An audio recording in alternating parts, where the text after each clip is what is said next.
Hello there guys, welcome to another of my live videos, and on this video there is lots to negotiate about, so let's now delve into it. So, according to reports in Spain, Manchester United have made an £89 million bid for Ansummane Fati Viera. He currently plays for Barcelona and he is only at the age of 17. Reportedly, our £89 million bid for Ansummane Fati Viera has been turned down by Barcelona because Barcelona have got no intentions of selling the player unless his release clause is triggered. Ansummane Fati Vieira's release clause is around £150 million. Now, we have said, want to sign Ansummane Fati instead of Jadon Sancho.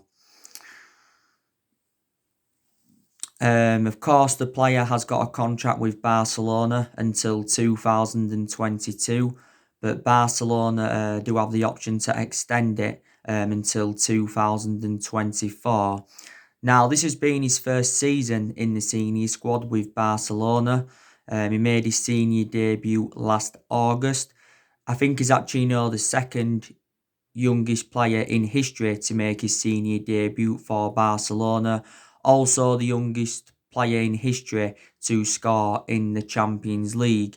Now, it's also been confirmed that Jorge Mendes, was it last month, he was in negotiations with Barcelona regarding Ansummane Fati's valuation. But, they've already notified Jorge Mendes, that they are not willing to sell the player.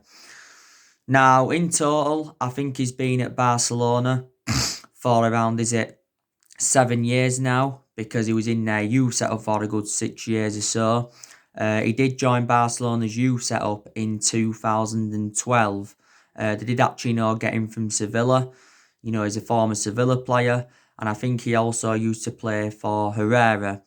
So would you take him at Manchester United? Of course, £89 million is a substantial amount, for a 17-year-old. I think, when he gets into the first team officially, I think his release clause actually, goes up. So I'll go through his name again. It's Ansummane Fati Viera. So he's the latest player to be on Manchester United's agenda, But yeah, so basically, we are seeing him as an alternative to Jadon Sancho. I think he's predominantly a left winger, but, he can also play as a striker. So that is the breaking news on him. But yeah, we've put this £89 million bid in. Some reports are saying we're planning to put it in, but, it has been turned down by Barcelona and that. So if we're willing to pay £150 million, which I don't see happening, that's the only way we're going to convince Barcelona into offloading him. But, if we were to get him, do you think he'd go well in our attacking line alongside the likes of Rashford and Martial and Greenwood and all of that? So there you go. Now, let's delve into some news on James Rodriguez from Real Madrid. So according to recent reports, this is actually stemming from the Mirror. And they've said that Man United are looking to get James Rodriguez in a cut price deal. Because Real Madrid are looking to offload James Rodriguez. The main explanations why they're looking to offload him is because he served his two requirements at Real Madrid. And plus Real Madrid are looking to free up their wage bill, because I think James Rodriguez is on around 200 odd grand a week at Real Madrid. At one point, James Rodriguez was worth around £100 million. But now, obviously, we could get him on the cheap, because you've had Barcelona players that have had to take pay cuts. You've had Real Madrid players that have had to take pay cuts as well. But, Real Madrid are not only looking to get rid of James Rodriguez, they're looking to get rid of quite a few players. They're looking to get rid of Dani Ceballos on a permanent transfer. They're looking to, obviously, get rid of Gareth Bale. Karim Benzema's coming to an end of his career. I heard stories the other week saying that they was looking to get rid of Eden Hazard. I don't think they're satisfied with Luka Jovic either. But we've inquired about James Rodriguez's availability in the past. Would you take him at Manchester United? Don't forget, he's being offered to Man United as part of a swap deal of Paul Pogba going to Real Madrid. James Rodriguez has been quite a long-serving player at Real Madrid. Don't forget, he did have 2 years on loan with Bayern Munich, did James Rodriguez. I think he won a couple of Bundesliga titles. He won a couple of German Cups and a few German Super Cups as well, did the player. James Rodriguez's contract expires next year, by the way. Real Madrid, paid, was it around £63 million for him from Monaco back in 2014. So I think at that point he was one of the most expensive players of all time, and he was the most expensive Colombian player, was James Rodriguez, and he can play as an attacking midfielder and he can also play as a winger, and I think he is in his mid-20s, is James Rodriguez. So now probably James Rodriguez would be available in maybe the 30 odd or the 40 odd million pound range. So yeah, basically we've been offered the chance to sign him in a cut price deal. So let me know if you would take James Rodriguez at Manchester United. Obviously, he was actually good at Monaco. Before he was at Monaco, I think he was at End of Vigo, was he, something like that. I think he's also played for Banfield as James Rodriguez. This is when he was younger. So there you go. So that is the latest news on James Rodriguez. You saw my videos that I did yesterday. I obviously give you the news on Donny van der Beek. I've been keeping up to date of what's been going on with Donny van der Beek on a regular basis. It's been revealed how much Manchester United are willing to pay for Donny van der Beek, and we are willing to pay around £36 million for the player because, Ed Woodward wants to get him in a cut price deal, But I don't think Ajax, would be willing to offload him for £36 million. Now, obviously, there has been stories coming out saying, Donny van der Beek has already agreed a deal with Real Madrid. He's agreed to join them for around £49 million. And, been reports recently saying that Donny van der Beek is close to agreeing terms with Real Madrid. Now, obviously, Edwin van der Sar, who is the CEO of Ajax, he's confirmed that, Manchester United are interested in Donny van der Beek, but he insists that no Ajax players will go on the cheap. It did say these reports were stemming from the Netherlands, and they'd said we have been in talks with Ajax over signing Donny van der Beek. And it did say we are planning to hijack Real Madrid's £49 million pursuit of the player. And yeah, I would, definitely, take Donny van der Beek at Manchester United. Of course, up until this point, he spent the entirety of his career with Ajax. Don't forget he joined Ajax's youth setup in 2008. He was in their youth setup for a good, 7 years or something like that. And, he's been Ajax's senior squad since 2015. But since then, has become an integral part of their team as Donny van der Beek. I think he's made over 100 appearances for Ajax. He has still got a contract with Ajax until 2022. Donny van der Beek, was key for Ajax, progressing to the Champions League semi-finals last season. He was also key for them, progressing. He was key for them, winning the Eredivisie title as well. Was Donny van der Beek, and he is only, in his early 20s. He is predominantly a box-to-box midfielder. So would you take him at Manchester United? Some Man United fans have got element of concerns about this. By the way, because they actually believe that Donny van der Beek's got a lot of similarities, to Paul Pogba and Bruno Fernandes. But yeah. But maybe, if James Rodriguez leaves, then maybe, Real Madrid has seen Donny van der Beek as the adequate replacement for him. Ajax have lost quite a few of their imperative players in recent years. Don't forget they lost Frankie de Jong. They also lost Matty Stillett last summer at Juventus, but we could be now in the clear to sign Donny van der Beek because I recently heard that Real Madrid may not be making any signings in the summer transfer window, due to the financial issues and all of that. And like I said, Real Madrid spent nearly £300 million last summer on around 6 players. So yeah. So that is the news on Donna van der Beek from Ajax. That is the news on him.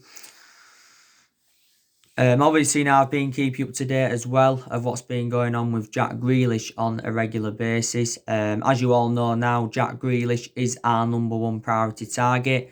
He's our priority over Jadon Sancho because for so long, Jadon Sancho was our number one priority target in that.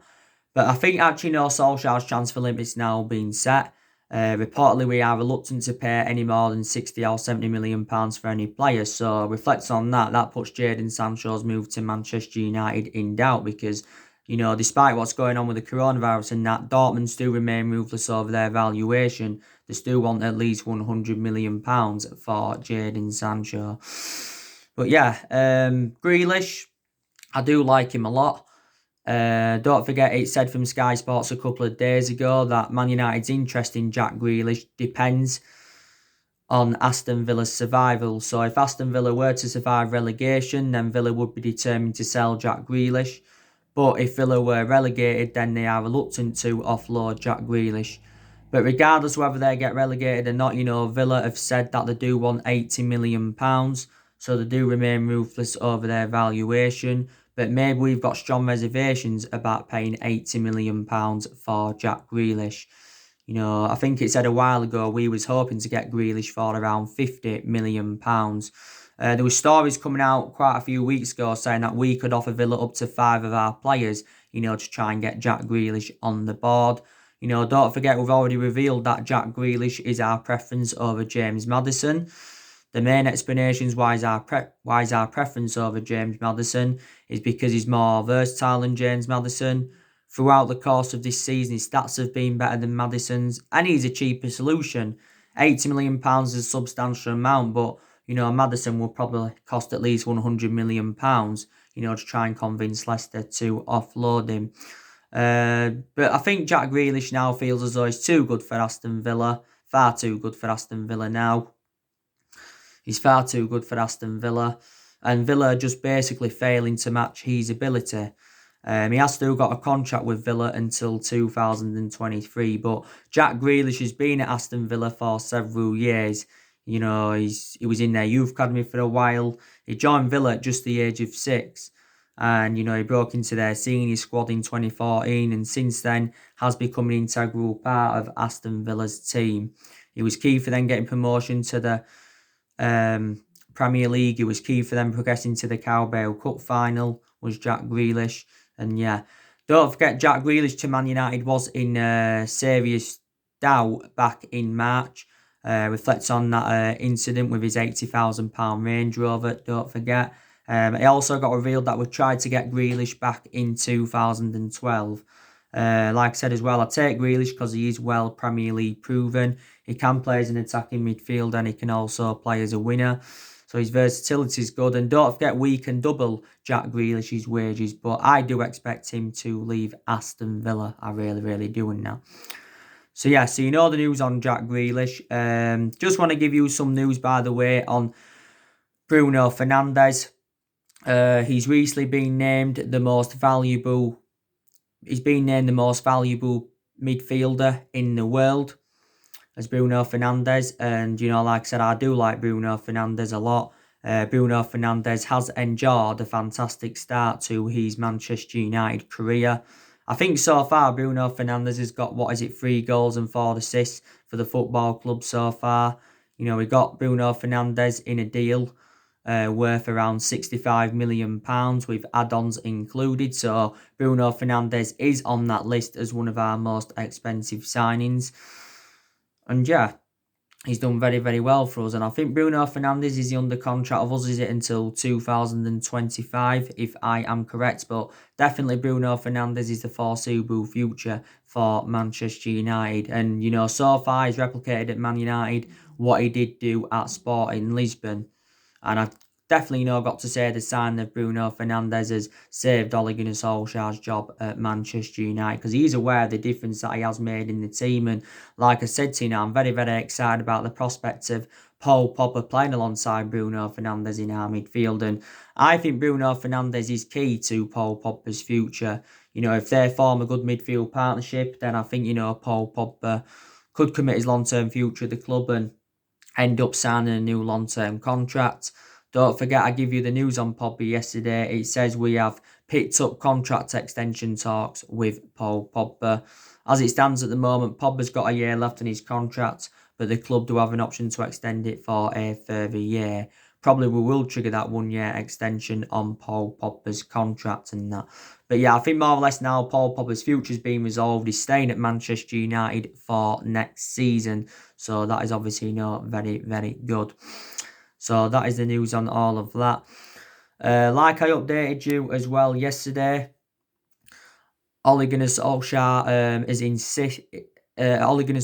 insisted that he will avoid buying rotten apples in the summer transfer window, because recently Ole Gunnar Solskjaer warned our players that he will not tolerate any rotten apples in his squad. And our transfer policy for the summer transfer window, we are looking to sign players in the image of Ole Gunnar Solskjaer and his coaching staff and all of that. And yes, Solskjaer was talking recently, about the players, that he wants to sign at Manchester United. He was also talking about, his dream signings, the players he would take back at the football club. And Solskjaer, did say take Cristiano Ronaldo back.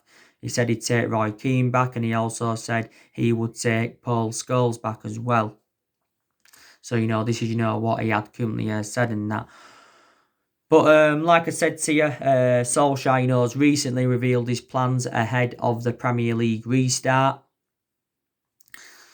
And don't forget, he told our players to rediscover their edge.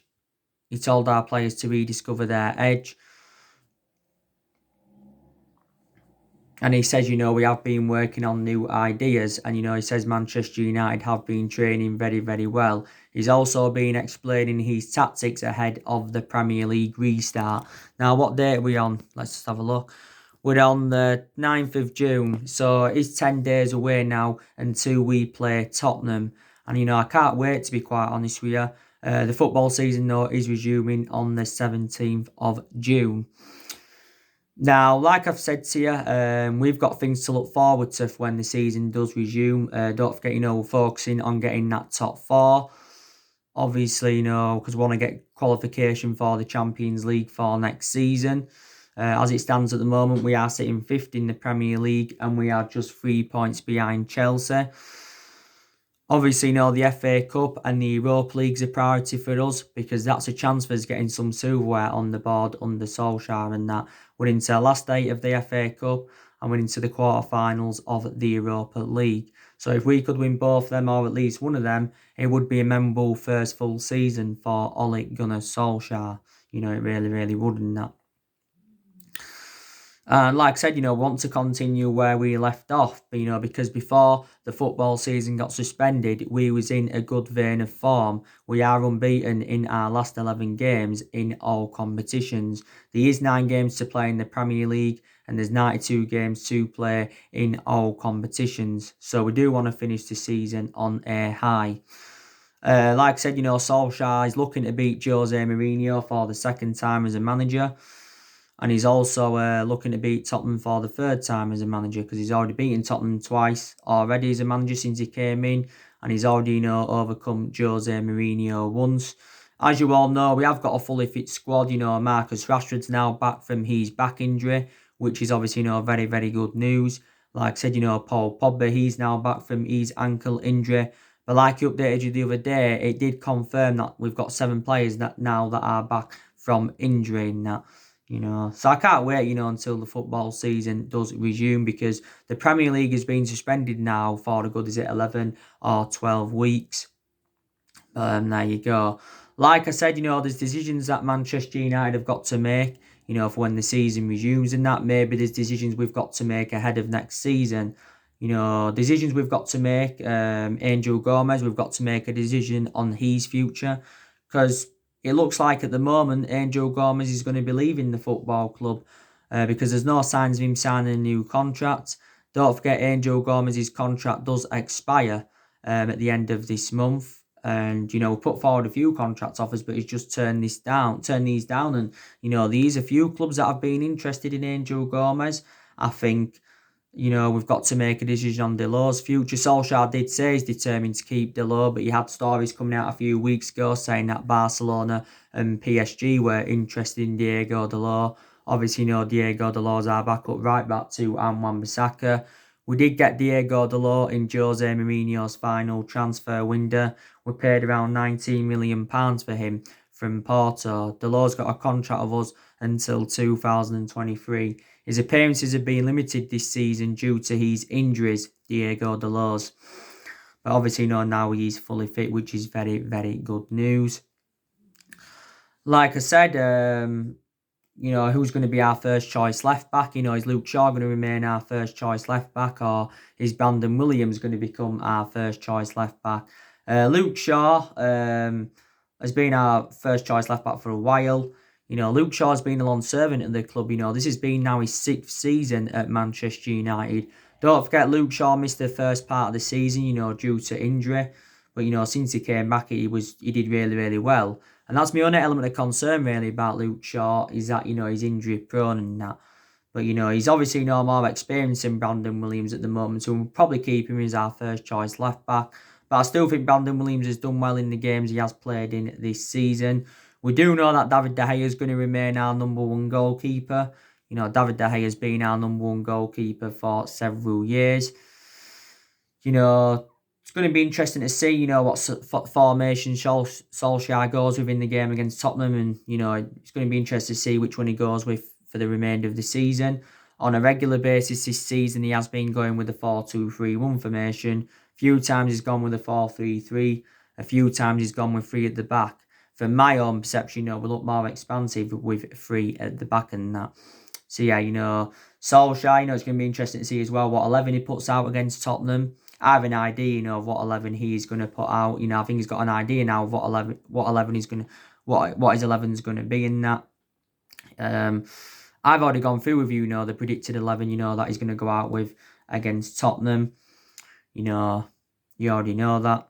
So there you go. For Tottenham, they've got a fully fit squad as well. They've now got Harry Kane back. They've now got Human Son back. But, Tottenham, they've had quite a few injuries this season. So reflect on that, they've had to make a lot of rotation. So you do know that. But we know that Solskjaer's plans for the summer transfer window have already been revealed. He's looking to make around 3 or 4 signings in the summer transfer window. But I don't see us making 3 or 4 signings in the summer transfer window, to be quite honest with you. I don't see that happening.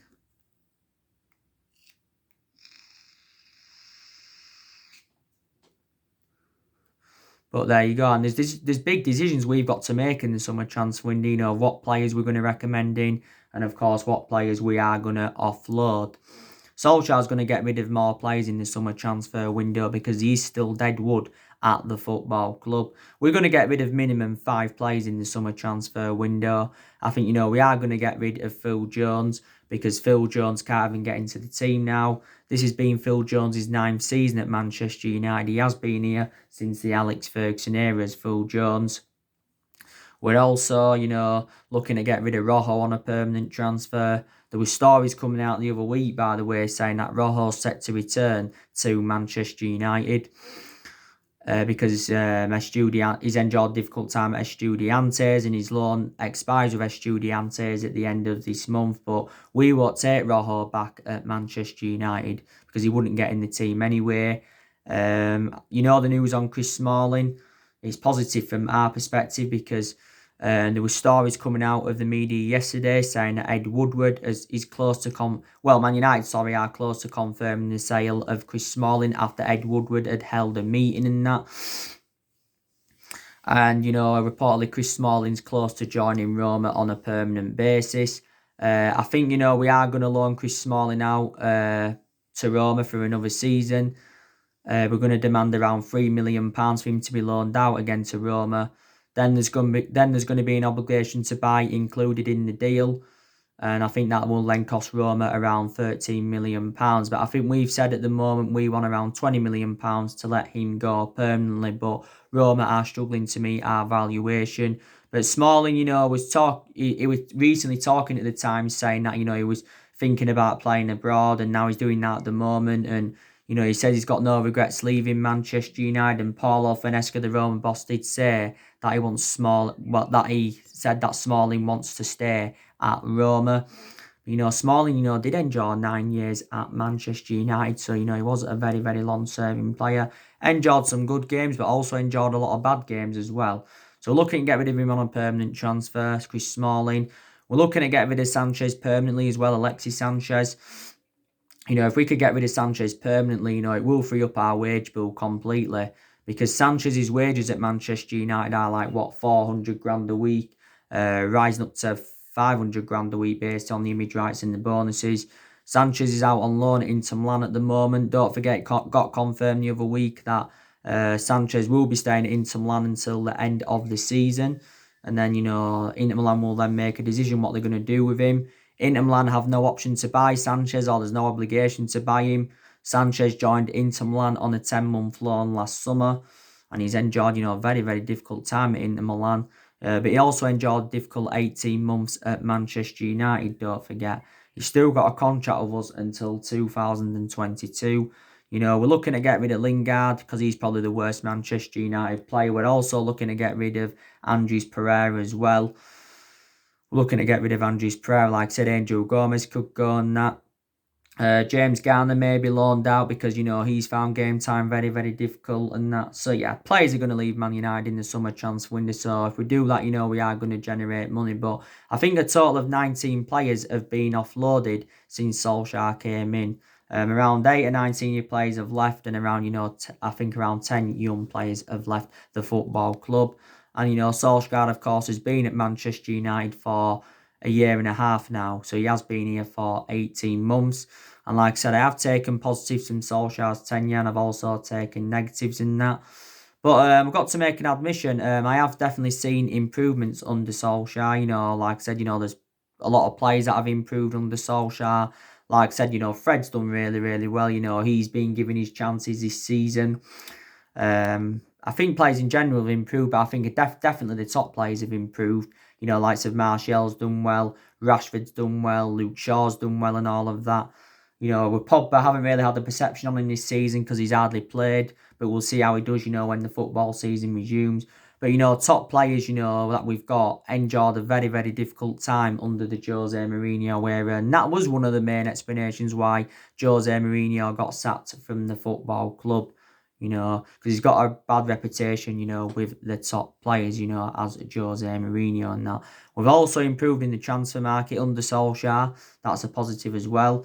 What I mean is, we've been a bit more sensible with our recruitment, and Solskjaer's recommended the players that I wanted to recommend in. So far Solskjaer's enjoyed 3 transfer windows at the football club and spent, just over £200 million. Last summer got Daniel James and Wan-Bissaka and Harry Maguire in, and in January bought Bruno Fernandes and Odi Nagalo in, did Solskjaer. So he's made 4 permanent signings, and obviously got Odi Nagalo on loan. Don't forget, the other week it confirmed that Odi Nagalo had extended his loan deal at the football club until the end of January 2021. Igalo's going to be here for another 7 months, and we've paid just over £10 million to extend Odi Igalo's loan. But Igalo may not get as many starts now, as he did do before the season got suspended, because don't forget now Marcus Rashford is back from injury. We have got a lot of attacking options anyway. Like I said, we've improved against the top 6 sides. Like our approach to them games this season have been good, and we've taken around 17 points against the big 6 sides this season. That's also another positive. Solskjaer has promoted the youth very, very well. That's also something else that has improved. And, you can say Solskjaer has changed a few things, since he replaced Jose Mourinho back in December 2018.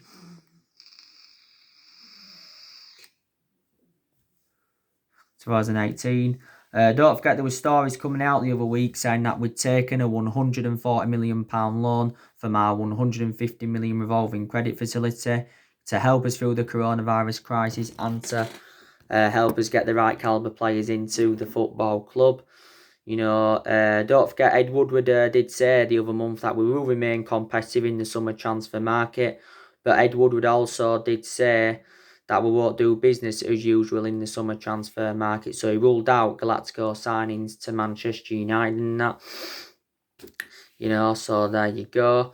Woodward's been at the football club since 2012. You've had the Glazers that have been here since 2005. So this has been Ed Woodward's 8th year at Man United. This has been the Glazers' 15th year at Manchester United and that. But like I said, we need to give Ole Gunnar Solskjaer at least another season at the club because, he's in the process of rebuilding and it is a transition period and that.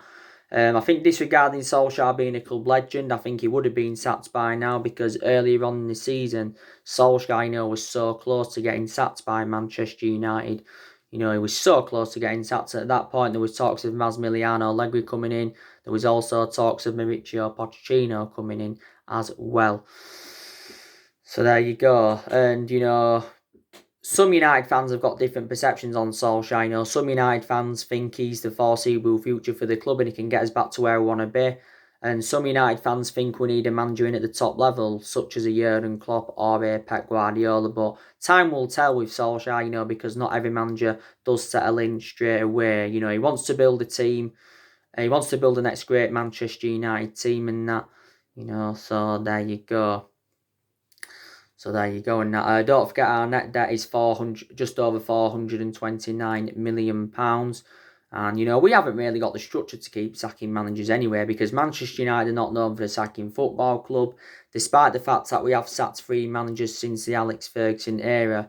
Obviously, we sacked David Moyes, Louis van Gaal and Jose Mourinho. But in the last 7 years, we've been playing catch-up and we spent close to the £1 billion range on players. We've recruited over 30-odd players in since the Alex Ferguson era and we're being criticised, because of how poor our recruitment policy has been for several years. We've been criticised, for maybe getting rid of players, some players, who we shouldn't have got rid of. Prime example, shouldn't have got rid of Viera, shouldn't have got rid of Romelu Lukaku. Maybe we've recruited a lot of the wrong players in the last 7 years as well. We've also been criticised for that. And our poor selection of managers, we've been criticised for that as well. But there you go. But obviously at the moment, City and Liverpool are strides ahead of us. They're at least a couple of years ahead of us. But hopefully next season we can, challenge for the title. We haven't won the Premier League since 2013. We know the areas where Solskjaer wants to strengthen up. He doesn't want to get a striker in now. He wants to bring a right winger in. He wants to bring a midfielder in. And he's looking to bring a centre-half in. So there you go.